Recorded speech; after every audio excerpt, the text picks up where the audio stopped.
The Crystal Charter, Daughter of the Red Seal. Read and written by Rebecca Sewell. Chapter 15. Mouse spotted a river they had passed the previous morning, barely a trickle of silver that cut shallow tracks towards the ocean. They followed its overgrown bank, sometimes wading in ankle-deep water to avoid thick brambles or stinging hedges. Maebe's shoulders ached from supporting the weight of the boy she carried, until Mouse stood in front of her with a tired sigh and gestured to have another turn holding him. He wasn't dead. He stirred as they moved him, but his sleep was likely the result of warlock drugging. They spied a hunter's hut close to the edge of the treeless slopes that marked the descent into the city.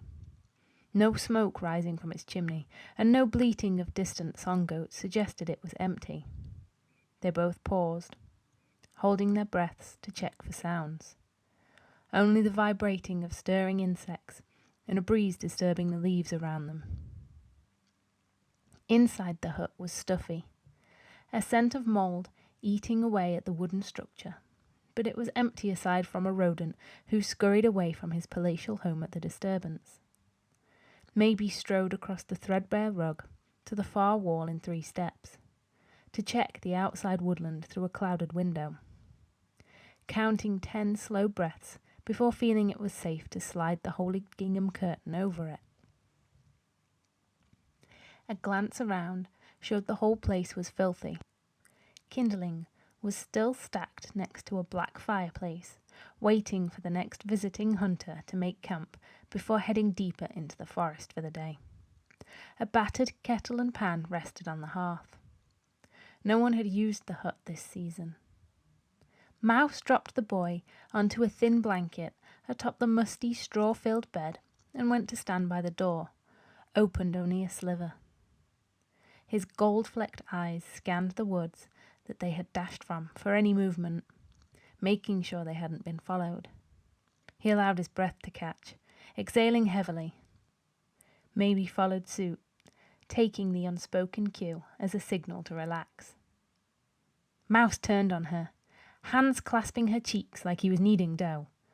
"Curse balls, May, we did it!" he exclaimed, grinning, excited as a kitten chasing a beam of crystal light. "You walked into a warlock camp with an era shard!" She knocked his hands from her cheeks. "I thought you were suicidal taking me into that, but you must have been completely mad. Does King Jasik know you have it?" she demanded.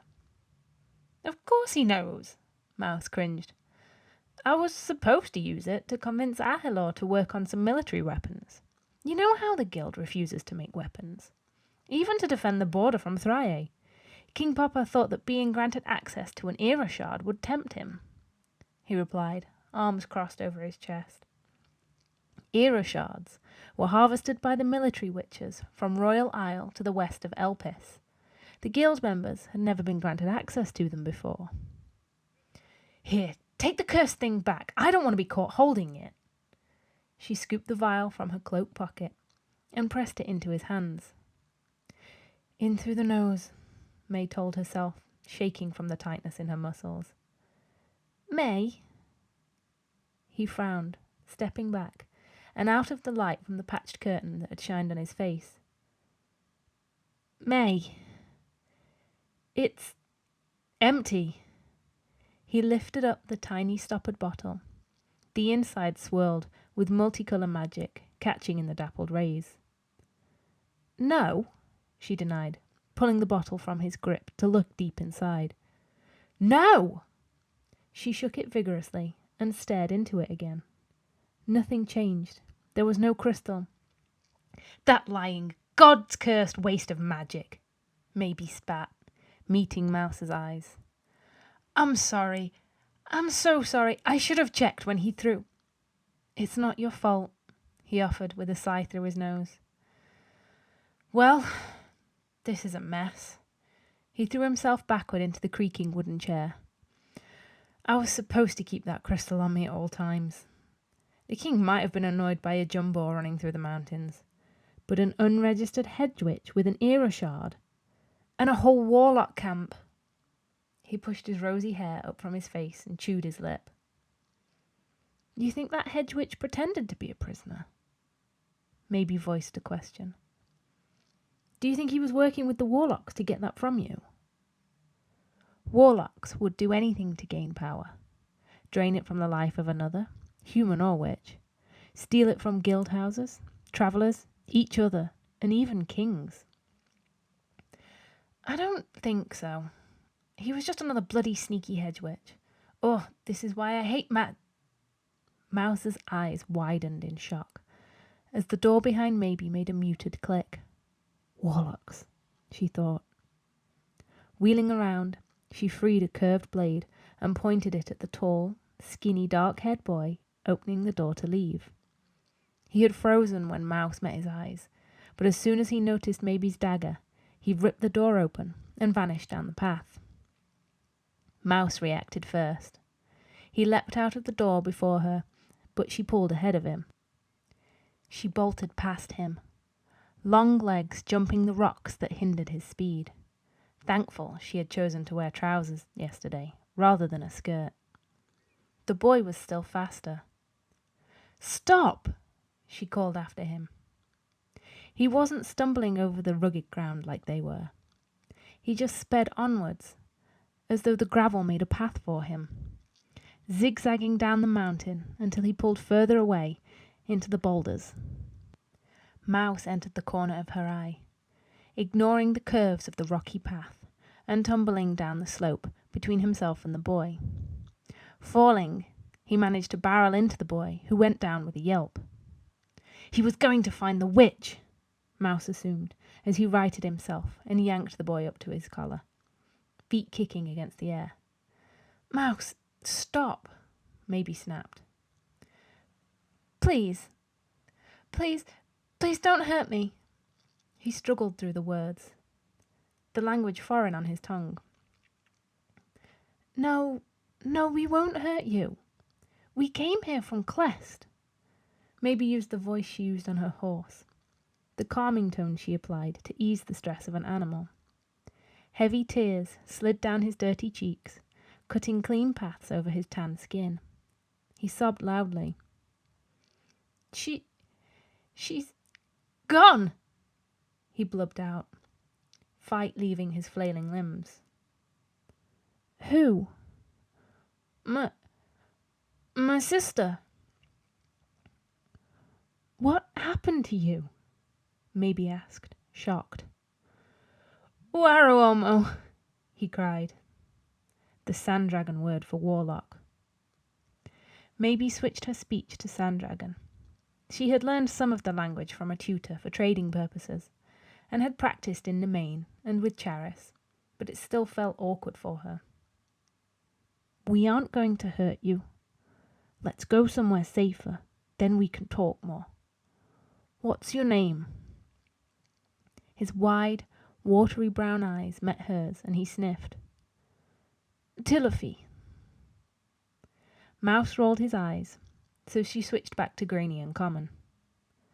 Mouse, let go of his collar. He's not going anywhere. Tiliphy's clothes were ragged, his dyed wool tunic torn and frayed at the edges.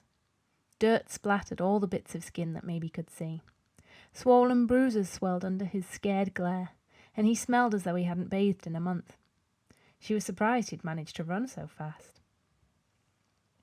Mouse let go of Tiliphy, but it was Maebe's turn to confuse him with her expression. The young boy had seemed so light for a 10-year-old, she suspected him to be when she saw him in the warlock's tent, and he had been kicking the air as Mouse lifted him. But when Mouse let go, he didn't fall down.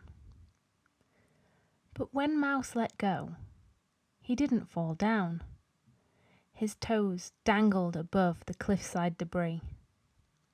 He hadn't been standing on the ground to start with. Tiliphy hovered nearly a foot in the air, above the rocky shrubs that reached up to Maebe's ankles. Do you have any crystals on you? Maebe questioned gently, but Tiliphy shook his head. He can't go back into town like that, Mouse said. He couldn't disguise his uneasiness around unexpected magic. Please, I don't want to go back to the orphanage. He pleaded in his native language to Maebe. His voice sounded hoarse, as though he'd been screaming. Well, we definitely can't take you back like that. She placed a hand on her hip. I think I know somebody who might be able to help you, though. And she's from Sandragas, too. Tillavy's eyes lit up at the name of his home country. Maebe sighed and took off what was left of her ruined cloak, draping it over the boy's shoulders. She clicked her teeth when she noticed the fine details on her sleeveless jacket were caked with filth too. Can you hold this at the front when we're walking, Tillathy? It can hide the floating. She struggled for the word in Sandragon, so said it in Greenian Common. Revita, he informed her. And you can call me Till. Shappa always called me Till. The mention of his sister's name caused his eyes to swell with tears once more. Let's go back to town then, Till. Maebe straightened his cloak and smudged a dirty tear from his cheek. I don't think any of us want to be here any longer than we have to. She scanned the tree lines again. A final wave of caution before weariness sunk into her bones. Mouse trailed behind, watching the boy with unmasked curiosity over his inherited distrust of the unusual. Maebe trudged down the hill with heavy footfalls towards the city that had finally come into sight through a break in the trees. A rumbling sound echoed at the side of her, causing a wave of déjà vu. Till looked embarrassed, hands gripping his stomach, and he whispered with a quiet voice. Do you have any food?